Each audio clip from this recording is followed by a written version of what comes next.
অনেক গুঞ্জন শোনা যাচ্ছে বলে এই ঘটনাটা পরিকল্পিত। প্রিয়জন হারিয়ে যাওয়া খুব কষ্টময়, খুব কষ্টকর, সহ্য করা খুব কঠিন, ভাগ্যের পরিহাস।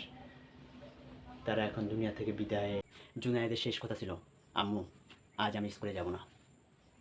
জুনায়েদের আম্মু বলল, না জুনায়েদ, তোমার স্কুলে যেতে হবে। জুনায়েদ বলল, আম্মু আজ ভালো লাগতেছে না, আজ স্কুলে যাব না। জুনায়েদের আম্মু বলল, না তুমি রেডি হও, আজকে বিকালে তোমাকে আমার সাথে ঘুরতে নিয়ে যাব। জুনায়েদ বলল, সত্যি? আম্মু বলল, হ্যাঁ।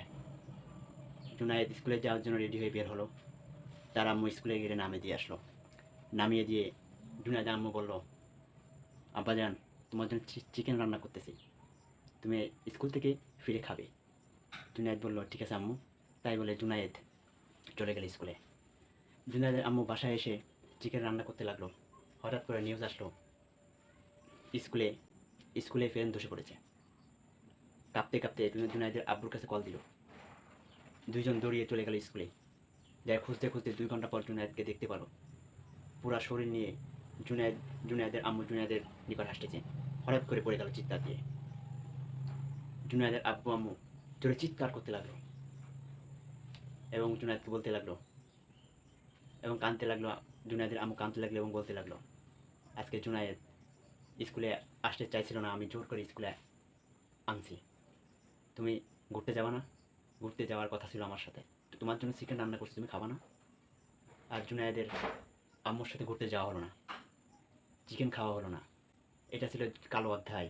তার আম্মু চিৎকার করতে লাগলো এবং বলতে লাগলো, আব্বাজান তুমি আমাদেরকে শেষ করে দিয়ে গেলে।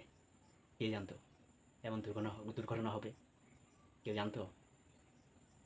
সবার স্বপ্ন ভাঙচুর করে দিয়ে যাবে, এই বিমান ধসে পড়াটা নিঃস্ব হয়ে যাবে, আহাজারি করতে থাকবে।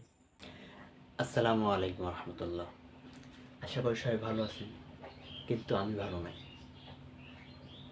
আমরা শোকাহত। 2024-কে 24শে জুলাইকে এখনো বলতে পারি নাই। আমরা স্বজন হারাইতে ক্লান্ত। এখনো মনে পড়ে সেই ভাইদের কথা, যে ভাইরা নিঃস্বার্থে তারা রাজপথে নামে, তারা শহীদ হয়ে গেছে। তাদেরকে তো এখনো মনে পড়ে, ভুলি নাই এখনো আমরা তাদেরকে, যারা বুলেটের সামনে, বন্দুকের সামনে এক পা পিছু পা হয়নি, যারা সামনে আগিয়ে গেছেন। বলি নাই তাদেরকে, যারা যারা ভবিষ্যৎকে দেখে তারা বিসর্জন দিয়ে পৃথিবী ত্যাগ করে চলে গেছে। সে আহাজারি এখনো ভুলি নাই, সে কান্না এখনো ভুলি নাই, এখনো কান্দে ভাসে সে কান্না আহাজারি। 2025-এ আর একটা ঘটনা এসে দাঁড়ায়, সেটা হলো সইতে পারতেছি না শিশুদের আহাজারি, সইতে পারতেছি না তাওকিরের দুনিয়া থেকে চলে যাওয়াটা। তাওকির আহমেদ, উনি অনেক স্বপ্ন নিয়ে বাংলার আকাশে উঠতেছিলেন, বাংলার আকাশে প্লেন নিয়ে, যুদ্ধ বিমান নিয়ে উঠতেছিলেন, অনেক স্বপ্ন নিয়ে, টুক পরে অনেক স্বপ্ন। তিনি ঘটনাক্রমে তার প্লেনটা সমস্যা দেখা যায়। আগের মডেল ছিল অনেক, তাও অনেক সমস্যা দেখা যায়। সমস্যা দেখা দিলে উনি ভাবছিলেন ঘনবসতির ভিতর ল্যান্ড করবেন না, ল্যান্ড করলে অনেক ক্ষয়ক্ষতি হবে। উনি ওইখান থেকে যাচ্ছিলেন একটা ফাঁকা জায়গায়, নিজের জীবনের ঝুঁকি নিয়ে উনি যদি উনি ইচ্ছা করলে পারতেন ওইখান থেকে ছেড়ে দিয়ে উনি প্যারাশুটের মাধ্যমে উড়ে যাইতে পারতেন, কিন্তু চান নাই। মানুষের কথা ভেবে, মানুষের কথা চিন্তা করে উনি চান নাই। উনি ড্রাইভিংয়ে বসে পাইলট উনি চালিয়ে গেলেন ফাঁকা জায়গায় যাওয়ার জন্য, কিন্তু পারলেন না। ভাগ্যের কী পরিহাস, তাওকির রহমান হাজার চেষ্টা করে সত্ত্বেও তিনি পারলেন না শিক্ষার্থীদের রক্ষা করতে। ওই স্কুলে পরে যে পড়ল, তখন স্কুল ছুটি হওয়ার আর 10টা মিনিট ছিল। যদি আর 10টা মিনিট পরে পড়তো তার ওই স্কুলটা ছুটি হয়ে যেত, কিন্তু ভাগ্যের কী পরিহাস, আজকে তাদের ওইখানেই মৃত্যু হয়ে যাবে। ওইখানে তারা দুনিয়া ত্যাগ করে চলে গেলেন। অনেক শিশু আহাজারি, অনেক গার্জেনের আহাজারি। উনি একটা ম্যাডামের ঘটনা শোনেন, উনি উনি শিক্ষার্থীদেরকে রক্ষা করার জন্য নিজের জীবনকে ঝুঁকির মাধ্যমে ফেলে তিনি এখন মৃত্যুর সাথে পাঞ্জা লড়ছে। 20 জন শিক্ষার্থীকে উনি উদ্ধার করছেন, আর তিনি এখন মৃত্যুর সাথে পাঞ্জা লড়ছে। আমরা যদি চাইতাম, আমাদের যখন এইটা স্কুলটা নির্মাণ করা হয়েছে তখন শেখ হাসিনার আমলে ছিল এটা করা হয়েছে। যখন যারা মেন ছিলেন তারা শিক্ষকরা, তারা যে শেখ হাসিনার আমলে উনি যায় ওনার কাছে যে বলেন, সাবেক শেখ হাসিনাকে বলেন উনি অনুমোদন দেন না। তখন তিনি বলেন এখানে এখানে সেন্টার যেখানে যখন তখন সমস্যা হতে পারে, আপনারা অন্য কোথাও যে আপনারা বানান, স্কুল কলেজ বানান। কিন্তু তারা শোনেননি। তখন তারা অনেক সমালোচনা হয়, অনেক সমাবেশ হয়, অনেক মিছিল হয়, অনেক মিটিং হয়। তারপর অবশেষে তখন শেখ হাসিনা উনি অনুমোদন দেন। এর আগে কিন্তু অনুমোদন দেন না। কিন্তু একটা কবি বলে, ভাবিয়া করিও কাজ, করিয়া ভাবিও না। যদি ভাবতাম, বুদ্ধিজীবীরা যদি ভাবতেন, তাহলে এই সমস্যাটা হতো না। এখন আমাদের কর্তব্য তাদের পরিবার পরিজনের জন্য দোয়া করা। আমাদের একটা বোন রক্তে রঞ্জিত হয়ে গেছে, তখন ভাইকে বলে, ভাই আমাকে ধরো। কত স্বপ্ন নিয়ে ছোট বাচ্চারা এসেছিল, চোখ ভরা বুক ভরা ভালোবাসা এবং স্নেহ নিয়ে, স্বপ্ন নিয়ে স্কুলে পড়া শুরু করছে। এখন কে জানে, মা তো জানে সন্তান আমাদের আসতেছে, কে জানে সন্তান অ্যাম্বুলেন্সে লাশে ফিরে আসবে, কে জানে সন্তান এসে আর মা ডাকতে পারবে না, ছেলে এসে আর মা ডাকতে পারবে না, মেয়ে এসে আর মা ডাকতে পারবে না, কে জানে। ভাগ্যের পরিহাস, তারা এখন দুনিয়া থেকে বিদায়। অনেক গুঞ্জন শোনা যাচ্ছে বলে এই ঘটনাটা পরিকল্পিত। আরে ভাই, যদি এই ঘটনা পরিকল্পিত হয়, তাহলে আমাদের ক্যাপ্টেন মারা যাবে কেন?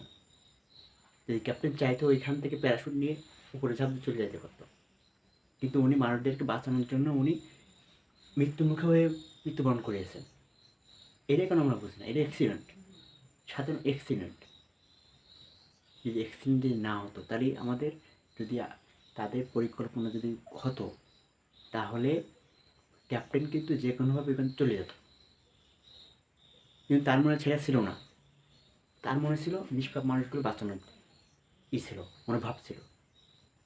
এটা আমাদের ভাবতে হবে। আর যে শিশুরা এখনও হাসপাতালে 162 জনের বেশি শিক্ষক এবং ছাত্রছাত্রীরা ভর্তি আছে, আমার যতদূর সম্ভব আমাদের তাদেরকে সাহায্য করা। বিপদের সময় যদি আমাদের না থাকি, তাহলে আমরা কি তাদের ভাই বোন?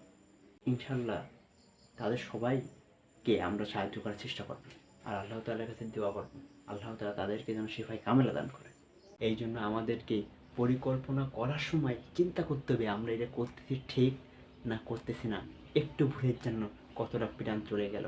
আমাদের একটু ভুলের জন্য আমরা জানতে পারছি 100 জনের বেশি শিক্ষার্থী মারা গেছে, কিন্তু এটা গোপন করা হচ্ছে কেন? এটা আমরা আগে যে 16 বছর বাংলাদেশ গেছে, ওরকম বাংলাদেশ আমরা চাই না। আমরা স্বাধীন মুক্ত বাংলাদেশ আমরা চাই। তাহলে আগের যে 16 বছর সব গোপনের সাথে চলে গেছে, এখন তেমন গোপন হচ্ছে কেন? কে জানতো শহরের ফুলগুলো পড়ে যাবে? শহরের ফুলগুলো আর ফুটবে না, পড়ে যাবে। কেউ জানতো না। এই জন্য আমাদের যে কোনো একটা পরিকল্পনা করার জন্য আগে থেকে চিন্তা ভাবনা করে নিতে হবে। এটা আমাদের ভালো হবে, আমাদের জন্য খারাপ হবে না, আমাদের ভবিষ্যৎ প্রজন্মের জন্য ক্ষতিগ্রস্ত হতে পারে এমন কোনো কাজ এই নতুন বাংলাদেশ আর নতুন করে করা যাবে না। আশা করি সবার এই ভিডিওটা ভালো লাগছে।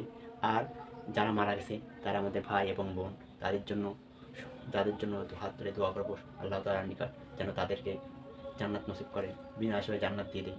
আর এবং তাদের পরিবারদেরকে ধৈর্য দ্বারা তৌফিক দান করেন। প্রিয়জন হারিয়ে যাওয়া খুব কষ্টময়, খুব কষ্টকর, সহ্য করা খুব কঠিন, কিন্তু আল্লাহ তাআলার কাছে দোয়া করতে হবে। বুঝতে হবে তার দুনিয়াতে তার হায়াত এই পর্যন্তই ছিল। আল্লাহ তাআলা তাকে হায়াত এই পর্যন্তই দিয়েছে। দুঃখ কষ্ট পেয়ে নিজেকে শেষ করা যাবে না। আল্লাহ তাআলা সবাইকে বোঝার তৌফিক দান করুন। আর এবং যদি আমাদের ভিডিওটা ভালো লাগে থাকে, সবাই কমেন্ট করবেন, আপনাদের মন্তব্যগুলো জানাবেন। যদি ভুল কোনো তথ্য দিয়ে থাকি, সঠিক তথ্য আমাদেরকে জানিয়ে দিবেন। সঠিক তথ্য পরবর্তী ভিডিওতে আবার জানানো হবে। যদি ভুল হয়ে থাকে কমেন্টের মাধ্যমে জানিয়ে দিবেন। আর আমাদের ভিডিওটা যদি ভালো লেগে থাকে, তাহলে সাবস্ক্রাইব করে লাইক করে সাথে থাকবেন। ধন্যবাদ সবাইকে। সবাই সুস্থ থাকবেন, ভালো থাকবেন। আসসালামু আলাইকুম ওয়া রাহমাতুল্লাহ।